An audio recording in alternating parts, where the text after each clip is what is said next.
3250వ సంవత్సరం. మంత్రు మరియు న్యాన్సీ దూరంగా ఉన్న ఆకాశంలో ఏదో గ్రహాన్ని చూసి మాట్లాడుకుంటున్నారు. అప్పుడు న్యాన్సీ మంత్రుతో, చూడు ఇక్కడ ఎలాంటి లైఫ్ ఉందో అని అంటుంది. మంత్ర్, ఎందుకు న్యాన్సీ, ఏమైంది అలా అంటున్నావు? న్యాన్సీ, ఇదంతా చూస్తూనే ఉన్నాం. ఈ ప్రళయం, వినాశనం, నలువైపులా బూడిద.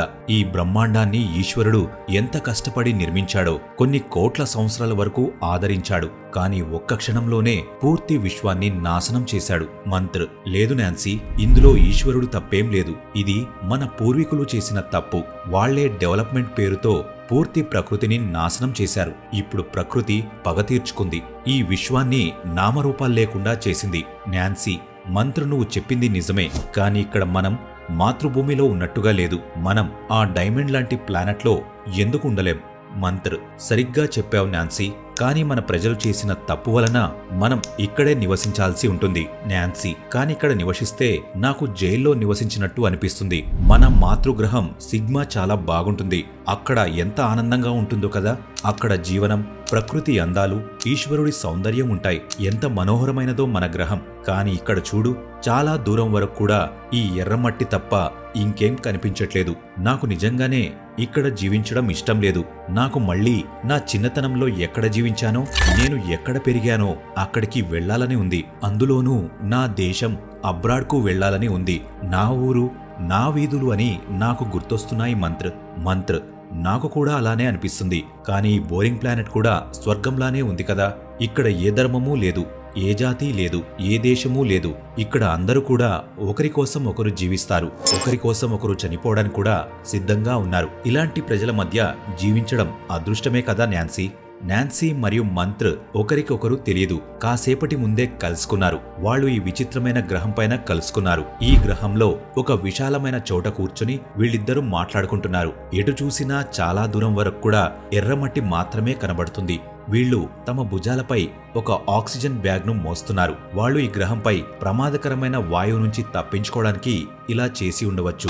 వాళ్ల మాటలు వింటుంటే వాళ్ళు తమ పురాతన గ్రహం గురించి మాట్లాడుకుంటున్నారని అర్థమవుతుంది. వాళ్ళు దానిని వదిలి ఒక కొత్త గ్రహానికి వచ్చినట్టు తెలుస్తుంది. ఒకవేళ వాళ్ల అడ్వాన్స్డ్ టెక్నాలజీ వలన వాళ్ళు ఈ రోజు ఈ గ్రహానికి చేరుకుని ఉండవచ్చు. వాళ్ల గ్రహం నాశనమై ఉండవచ్చు. వాళ్లలాంటి కొంతమంది మనుషులు కూడా ఈ గ్రహం పైన ఉండి ఉండవచ్చు. వాళ్ళు ఆక్సిజన్ ద్వారా సీలై ఉన్న ఒక కవచం లాంటి కాలనీ నిర్మించుకుని జీవిస్తూ ఉండవచ్చు. కానీ ఒక నిమిషం, అసలు ఈ మంత్ర మరియు న్యాన్సీ ఎవరు? అసలు వాళ్ళు ఏ పురాతన గ్రహం గురించి మాట్లాడుకుంటున్నారు? అసలు వాళ్ళు ఇప్పుడున్న గ్రహమేంటి? వాళ్ల గ్రహం ఎలా అంతమైంది? అసలు వీళ్ళు ఈ ఎర్రటి గ్రహం వరకు ఎలా చేరుకున్నారు? మనం వీటన్నిటి గురించి తెలుసుకోవాలంటే చాలా కాలం క్రితం జరిగిన సంఘటనల గురించి తెలుసుకోవాల్సి ఉంటుంది. వీళ్ల చరిత్ర గురించి తెలుసుకోవాల్సి ఉంటుంది. ఫ్రెండ్స్, ఇంకా ఏమాత్రం ఆలస్యం చేయకుండా నేను మీకు ఒక విచిత్రమైన సైన్స్ ఫిక్షన్ కథను చెప్తాను. ఆ కథ చాలా బాగుంటుంది. అనంత బ్రహ్మాండంలో ఒక చీకటి మూలలో ఓనన్స్ అనే పేరుతో ఒక గెలాక్సీ ఉంది. అందులో కనిష్క్ అనే ఒక నక్షత్రం ఉంది. ఆ నక్షత్రం చుట్టూ 5 గ్రహాలు తిరుగుతూ ఉన్నాయి. ఈ 5 గ్రహాలకు కూడా ఎనర్జీని అందించేది ఈ కనిష్క నక్షత్రం మాత్రమే. ఈ కనిష్క్ చుట్టూ ఉన్న 5 గ్రహాలలో ఒకే ఒక గ్రహం జీవించడానికి అనుకూలంగా ఉంటుంది. దాని పేరే సిగ్మా. ప్రకృతి కేవలం ఈ గ్రహానికి మాత్రమే వరమిచ్చింది. కొన్ని కోట్ల సంవత్సరాల నుంచి ఈ గ్రహం పైన జీవం దాగి ఉంది. ఇందులో ఒక ప్రజాతి ఉంది. దాని పేరు డోమన్. మిగిలిన ప్రజాతులతో పోల్చుకుంటే ఇది చాలా అభివృద్ధి చెంది ఉంటుంది. డొమెన్స్ చాలా తెలివైన వాళ్ళు. వాళ్ళు తాము జీవించడానికి అవసరపడే అన్ని వస్తువులను వెతికి కనుక్కున్నారు. ఈ ప్రజాతి పురోగతి చెందుతూ వస్తుంది. ఈ గ్రహం పైన 3 ఖండాలు, ఒక మహాసముద్రం ఉన్నాయి. మరియు ఈ ఖండాలలో 5 దేశాలు ఉన్నాయి. ఈ 5 దేశాల పేర్లు ఏంటంటే అబ్రాడ్, హైపేటియా, ఈగర్, టెడ్మోర్, ఆల్డేగన్. ఈ 5 దేశాలలో నివసిస్తున్న ప్రజలు ఏమన్నారంటే ఈ 3 మహాఖండాలలో చాలా అందమైన చెట్లు ఉన్నాయని, అవి ఈ గ్రహాన్ని చాలా అందంగా కనిపించేలా చేస్తాయని అంటారు. ఇక్కడ ఉన్న ప్రజలు ప్రకృతితో చేతులు కలిపి జీవిస్తారు. అందరూ కలిసికట్టుగా జీవిస్తారు. కానీ ఒక హద్దు దాటిన తర్వాత వీళ్లలో స్వార్థం, ద్వేషం పెరగడం మొదలైంది. ఒక యుగం ముగిసిందనుకోండి. ఇక్కడున్న ప్రజల భాష, జాతి, ధర్మాలు పాటించడం మొదలుపెట్టారు. ప్రజల స్వార్థం ఇంకా పెరిగింది. ప్రజలు తమ స్వార్థం కోసం ఆలోచించడం మొదలుపెట్టారు. ప్రజలు తమ దేశాలను, భూఖండాలను నాశనం చేయడం మొదలుపెట్టారు. మూగజీవాలను చంపడం మొదలుపెట్టారు. చెట్లను నరకడం మొదలుపెట్టారు. కొత్త కొత్త విషయాల గురించి వెతుకుతూ ప్రకృతిని పూర్తిగా నాశనం చేశారు. ప్రకృతిని నాశనం చేస్తూ గ్రహాన్ని డెవలప్ చేసుకుంటూ ముందుకు వెళుతూనే ఉన్నారు. ప్రకృతి వనరులను తీసి ఇంధనంగా వాడడం మొదలుపెట్టారు. ఈ గ్రహంలో ఉష్ణోగ్రత పెరగడం మొదలైంది. వాతావరణంలో చాలా మార్పులు మొదలయ్యాయి. ఈ బ్రహ్మాండంలో ఒక నియమం ఉంది. ఒకవేళ మీరు ప్రకృతిని నాశనం చేస్తే ప్రకృతి తిరిగి మిమ్మల్ని ఖచ్చితంగా నాశనం చేస్తుంది. ఇప్పుడు ఈ సిగ్మా గ్రహం పైన కూడా అలాగే జరుగుతుంది. కాలం గడుస్తున్న కొద్దీ ఈ గ్రహాన్ని విడిచి వెళ్లాల్సిన అవసరం ఏర్పడుతుంది. ఈ గ్రహం పైన చాలా భయంకరమైన విపత్తులు రావడం మొదలయ్యాయి. 3215 అన్నిటికంటే చాలా భయంకరమైనది. ఎందుకంటే ఆ సంవత్సరం నుంచే చాలా భయంకరమైన విపత్తులు రావడం మొదలైంది.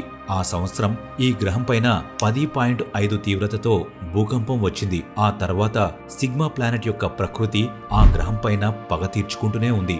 ఎటు చూసినా వినాశనమే. అగ్నిపర్వతాలు పేలడం మొదలయ్యాయి. చాలాసార్లు సునామీలు కూడా వచ్చాయి. 3225 నాటికి 60% మంది ప్రజలు చనిపోయారు. ఆ తర్వాత ఇక్కడ నివసించే ప్రజలకి భయం మొదలైంది. చాలా సమయం ముగిసిన తర్వాత ఆ ప్రజలు గ్రహాన్ని కాపాడడానికి ప్రయత్నాలు మొదలుపెట్టారు. ఒకవైపు ప్రజలు ప్రకృతిని కాపాడడానికి ప్రయత్నాలు చేస్తూనే ఉన్నారు. ఇంకోవైపు ప్రకృతి వాళ్ళని హింసిస్తూనే వచ్చింది.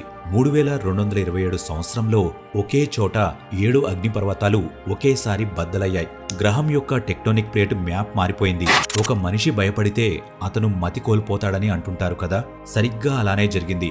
ఇక్కడున్న కంపెనీలు, దేశాలు ఇంకొక కంపెనీని కానీ దేశాన్ని కానీ ఇలా జరగడం వెనుక కారణంగా చూపించాయి. వాళ్ళ దేశం నిర్దోషని, మిగిలిన దేశాల వలనే ఇలా ఆపదలు రావడం మొదలయ్యాయని ఆరోపణలు చేయడం మొదలుపెట్టారు. ప్రతి దేశం కూడా ఇలానే చేయడం మొదలుపెట్టాయి. మాటల యుద్ధం కాస్త యుద్ధంగా మారింది. ఈ 5 దేశాలలో 2 గ్రూపులు ఉన్నాయి. అందులో ఒక గ్రూపులో 3 దేశాలు, ఇంకొక గ్రూపులో 2 దేశాలు ఉన్నాయి. ఈ 2 గ్రూపుల దేశాలు యుద్ధం మొదలుపెట్టాయి. మొదట్లో కేవలం మనుషులే యుద్ధం చేసేవారు. కానీ టెక్నాలజీ పెరిగిన కొద్దీ న్యూక్లియర్ బాంబులు, హైడ్రోజన్ బాంబులు వాడి యుద్ధం చేశారు. ఆ తర్వాత ఈ గ్రహంలో ఉన్న 99% మంది ప్రజలు చనిపోయారు. యుద్ధం దాదాపుగా 2 సంవత్సరాల వరకు జరిగింది. ఈ 2 సంవత్సరాల తర్వాత ఈ గ్రహాన్ని చూస్తే ఈ గ్రహం పైన ఎవరూ జీవించే పరిస్థితులు కనబడలేదు. ఇలాంటి పరిస్థితిలో సైంటిస్టులకు ఒక ఆలోచన వచ్చింది. ఒకవేళ దేశాలను, కంపెనీస్ ని వాళ్ళ యుద్ధం చేయకుండా ఉండాలంటే వాళ్ళని డైవర్ట్ చేయాలని సైంటిస్టులు భావించారు. దానికోసం ఈ దేశాల యొక్క స్పేస్ ఏజెన్సీ అన్నీ కలిసి ఒక పథకాన్ని వేశాయి. సైంటిస్టులు తమకు ఒక విషయం తెలిసిందని చెప్పారు. భవిష్యత్తులో వాళ్ళ ఈ గ్రహం వినాశనమైపోతుందని, ఇక్కడ ఒక దేశమేంటి, ఒక మనిషి కూడా మిగిలి ఉండడని, ఎందుకంటే ఒక పెద్ద ఆస్ట్రాయిడ్ మన గ్రహాన్ని ఢీకొట్టబోతుందని చెప్పారు. ఇది విని దేశాలు శాంతి ఒప్పందం చేసుకుని యుద్ధాన్ని ఆపేశాయి. ఇప్పుడు అన్ని దేశాలు ఒకే మాటపై నిలబడి ఉన్నాయి. ఇక్కడ నుంచి వెళ్లిపోవాలని నిర్ణయం తీసుకున్నాయి. కానీ చాలా ఆలస్యమైంది. కేవలం 1% మంది ప్రజలు మాత్రమే ఈ గ్రహంపై మిగిలి ఉన్నారు. దాదాపుగా 50,000 మంది ప్రజలు మాత్రమే ఈ గ్రహం పైన ఉన్నారు. ఈ 50,000లో కూడా చాలా గొప్ప గొప్ప వ్యక్తులు ఉన్నారు. చాలా మంది రాజకీయ నాయకులు, డాక్టర్లు, ఇంజనీర్లు, సైంటిస్టులు ఉన్నారు. ఎంతమంది ప్రజలు మిగిలి ఉన్నారో వాళ్ళంతా కలిసి వాళ్ళ గ్రహాన్ని కాపాడుకోవాలని ప్రయత్నాలు చేస్తున్నారు. కానీ యుద్ధం వల్ల చెడిపోయిన ప్రకృతి తన నిర్ణయాన్ని మార్చుకోవడానికి సిద్ధంగా లేదు. వాళ్ళు ప్రకృతిని కాపాడాలని చేసిన ప్రతి ఒక్క ప్రయత్నం కూడా విఫలం అవుతూ వచ్చింది. 2228 సంవత్సరానికి వాళ్ళు ఎట్టి పరిస్థితుల్లోనూ తమ గ్రహాన్ని కాపాడుకోలేరని అర్థమైంది. వాళ్ళు బతికి ఉండాలంటే వాళ్ళకి ఒక మార్గం మాత్రమే ఉంది. అది ఏంటంటే వాళ్ళు ఎట్టి పరిస్థితుల్లోనూ తమ గ్రహాన్ని విడిచి కొత్త గ్రహానికి వెళ్లాల్సి ఉంటుంది. దీని తర్వాత డోమన్లు తమ గ్రహాన్ని కాపాడుకునే ప్రయత్నాలు కాకుండా వాళ్ళు ఇక్కడి నుంచి వేరే గ్రహానికి చేరుకునే ప్రయత్నాలు మొదలుపెట్టారు. దీని తర్వాత 3-4 సంవత్సరాలలో ఈ గ్రహంలో మిగిలిన 50,000 మంది ప్రజలను వాళ్ళకి దగ్గరగా ఉన్న బొరియస్ గ్రహానికి తీసుకెళ్లారు. 50,000 మంది ప్రజలను ఈ బొరియస్ గ్రహానికి తీసుకెళ్లడం అంత సులభం కాదు. అక్కడి ప్రకృతి చాలా భిన్నంగా ఉంటుంది. అక్కడ ఆక్సిజన్ కూడా ఉండదు. కానీ సిగ్మా ప్లానెట్ లో ఉన్న అన్ని వస్తువులను ఆ బొరియస్ ప్లానెట్ పై తీసుకువెళ్లి ఆక్సిజన్ తో సీల్ అయి ఉన్న అక్కడ ఒక చిన్న ఊరిని నిర్మించారు. బొరియస్ ప్లానెట్ పైన ఈ ఆక్సిజన్ సీల్ వేసిన ఒక్కచోటే మనుషులు మాస్క్ లేకుండా ఉండగలుగుతారు. మిగిలిన అన్ని ప్రదేశాల్లో మనుషులు ప్రయాణించాలనుకుంటే ఖచ్చితంగా మాస్క్ వేసుకునే ప్రయాణిస్తారు. ఈ గ్రహంపై తవ్వకాలు జరిపి నేల లోపల ఉన్న నీళ్లను బయటకు తీయడం మొదలుపెట్టారు. ఇంకా సిగ్మా ప్లానెట్ నుంచి తీసుకువెళ్లిన కొన్ని విత్తనాలను నాటి వాళ్ల ఆహారాన్ని ఉత్పత్తి చేసి జీవించడం మొదలు పెడతారు. డోమన్ జాతి ప్రజలకు ఈ గ్రహానికి చేరుకుని కేవలం 2 దశాబ్దాలు మాత్రమే అవుతుంది. ఈ జాతి ఈ గ్రహం పైన జీవించడానికి చాలా సమస్యలను ఎదుర్కోవాల్సి వస్తుంది. ఈ ప్రజాతి యొక్క 2 మనుషులే నేను ఇందాక చెప్పిన మంత్ర్ మరియు నాన్సీ ఆగకుండా మంత్రుతో మాట్లాడుతూ అంతరిక్షంలోకి చూస్తూనే ఉంది. అప్పుడే మంత్రు కూడా అంతరిక్షంలోకి చూడడం మొదలు పెడతాడు. అప్పుడే మంత్రికి ఒక విచిత్రమైన వస్తువు కనబడుతుంది. ఫ్రెండ్స్, ఈ కథ యొక్క 2వ భాగం నేను మీకు తర్వాత వీడియోలో చెప్తాను. ఈ వీడియో ఇంతే ఫ్రెండ్స్. ఈ వీడియో మీకు నచ్చినట్లయితే లైక్ చేయండి. ఇలాంటి మరెన్నో వీడియోస్ కోసం ఇప్పుడే మన ఛానల్ ని సబ్స్క్రైబ్ చేసుకోండి.